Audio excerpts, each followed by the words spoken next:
This is the Ohio Farm Bureau podcast. I'm Ty Higgins. Succession planning, one of the keys to keeping agriculture successful for the next generation, 2, 3.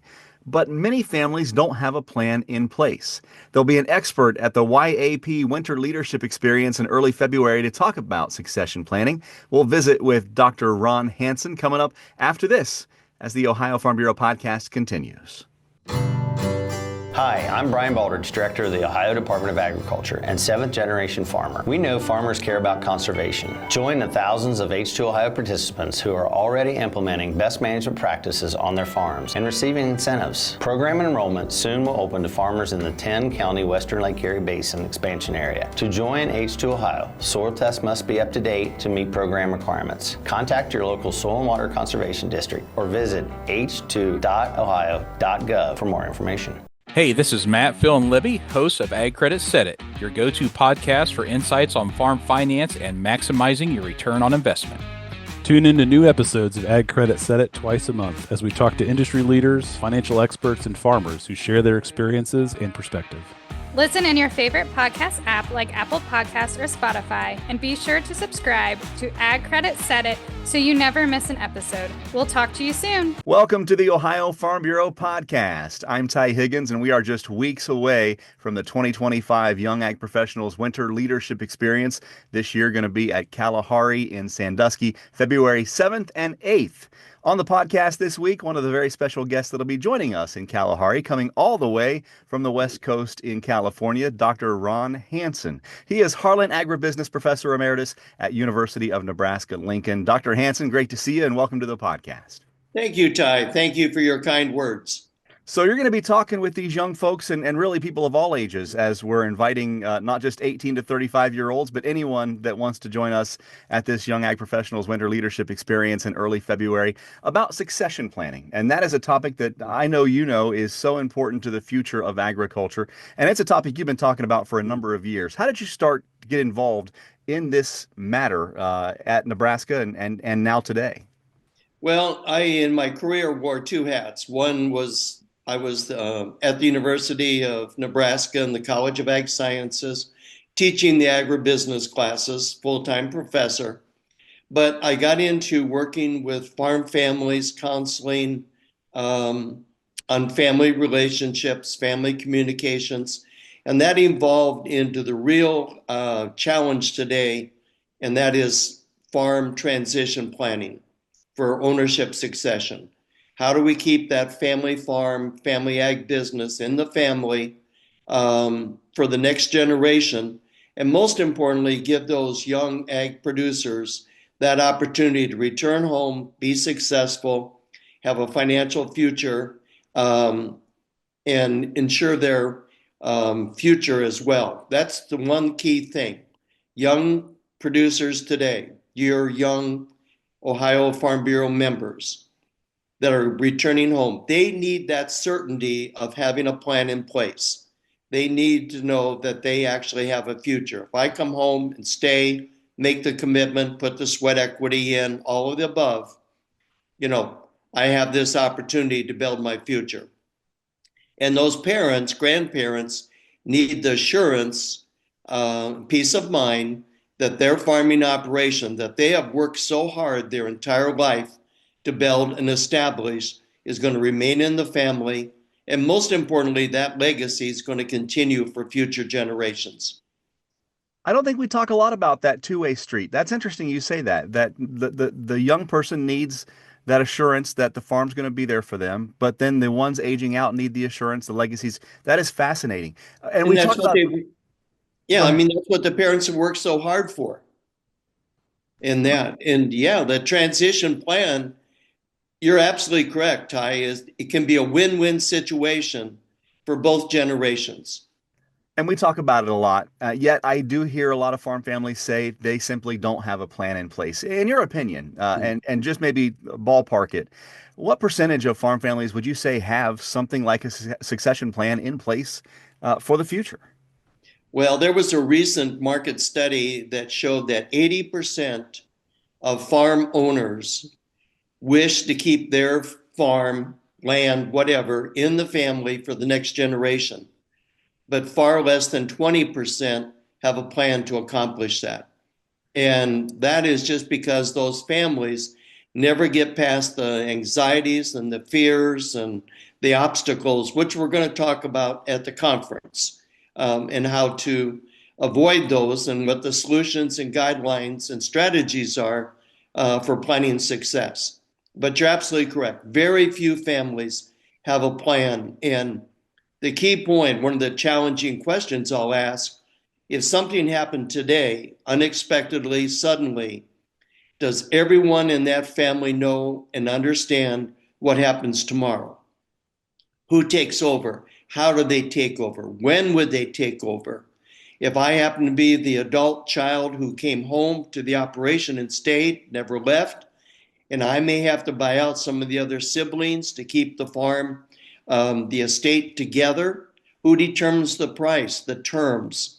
And the key point, and you're absolutely correct, has any of this even been discussed or even a plan to make sure that that farm stays within that family for the next generation? As this podcast airs, we have just gotten through a holiday season where we've had some time around that close family. Maybe some we want to be around, maybe some we don't, but we've had opportunities, Dr. Hanson, to have Yeah. these tough conversations. Maybe the holidays aren't the best time or place to do that, but whose responsibility is it? Who does it fall on to start the conversation? Well, most often the parents. I always tell parents, this is your farm, your estate, your family. You've worked your whole life to accomplish this. What the heck are you now going to do with it? So the parents are the catalyst. They're the starting point.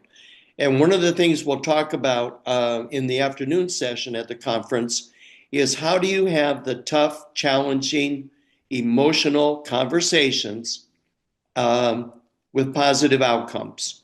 And I'm going to share guidelines and how to structure the meeting, how to have the communications, how to keep it focused, so we get that positive result. And most families, one of the things that why families never get this done, most families avoid confrontations.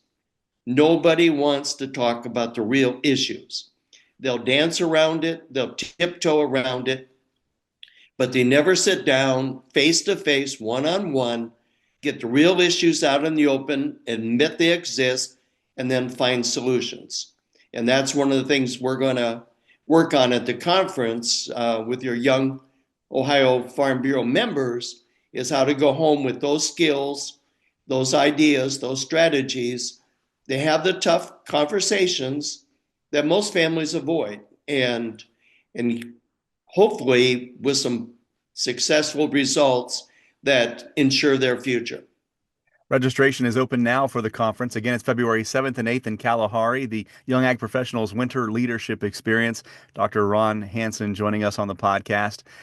Two sessions, as you mentioned. You're going to have a morning session and an afternoon session. The morning session's talking about avoiding the mistakes of a family succession planning failure. Without getting into too much detail, because I want people to come and listen to you firsthand there in Kalahari in early February, what is one of the more common mistakes that families make when they start these plans?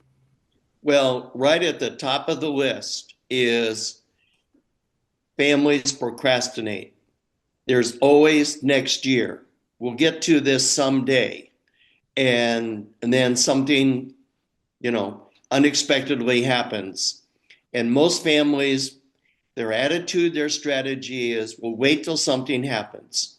And waiting till you have a farming crisis or worse yet, a family emergency to begin planning is not the best or wisest strategy, because most times your options at that point are very limited, and they procrastinate. They think they can do it next year, but next year never happens. They don't like to talk about the issues. Parents have a hard time giving up management control. And the other issue, there's favoritism in the family, there's resentments, there's bitterness. And these are all the things that families put succession planning on the back shelf. And the key point is you've got to have a plan for the future when and if something unexpectedly happens. If you want to make sure that that farm and that family remain successful for future generations. And that's what we're going to accomplish.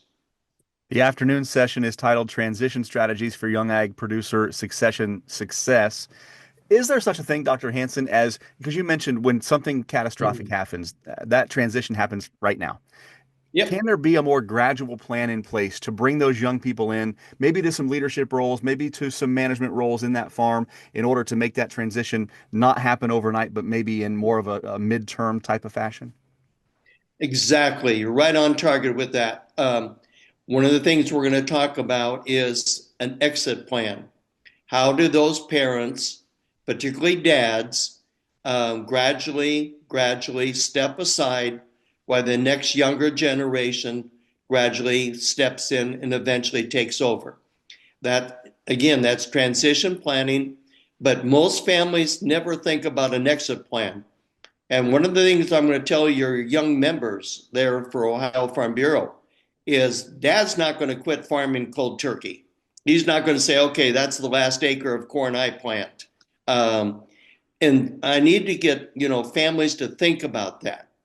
And I always tell parents that stepping back is not stepping away.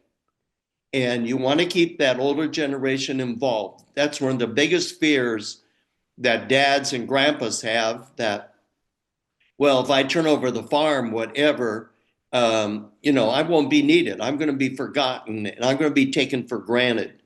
And so even as you make this transition, how do you keep that older generation involved?